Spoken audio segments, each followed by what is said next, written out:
اور فن کے بعد کچھ ادب کی بات ہو جائے۔ ملک کی معروف شاعرہ ڈاکٹر نجمہ شاہین کھوسہ کہتی ہیں جس قبیلے سے ان کا تعلق ہے وہاں لڑکیوں کا تعلیم حاصل کرنا دشوار ہے۔ خواہش ہے کہ خواتین کی تعلیم و ترقی کے لیے کردار ادا کر سکوں۔ فیاض بخاری کی رپورٹ۔ قرض عشق میں نے چکانا تھا، اس لیے شاہین اپنی جان سے واری گئی ہوں میں۔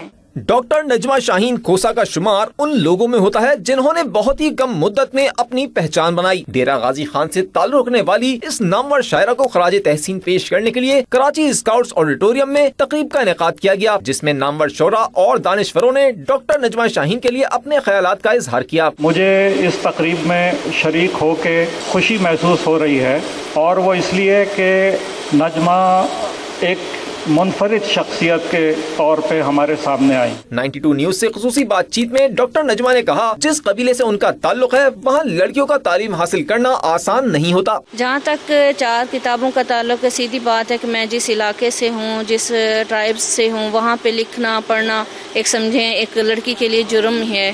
میں لکھ رہی ہوں، لکھتی جا رہی ہوں۔ ڈاکٹر نجمہ شاہین کا مزید کہنا تھا کہ وہ خواتین کی تعلیم اور ترقی کے لیے کردار ادا کرنا چاہتی ہیں۔ جو ہے نا اپنے علاقے میں ایک ادبی فرسٹ جو ویمن لٹریری ایکٹیویٹی کی مطلب وہاں پہ ایک تنظیم سٹارٹ کی آنچل کے نام سے، تو اس میں میرا یہی ارادہ ہے کہ لوگ جو خواتین ہیں جو لکھتی ہیں لیکن ان کو کوئی بھی اپروچ کرنے والا نہیں ہے یا کوئی انہیں اپریشیٹ نہیں کرتا، تو ان کی بکس وغیرہ میں آگے لے کے آؤں۔ تقریب کے شرکاء کا کہنا تھا کہ ڈاکٹر صاحبہ ہمارے لیے اثاثہ ہیں۔ کیمرامین فرحان حنیف کے ساتھ فیاض بخاری، 92 نیوز، کراچی۔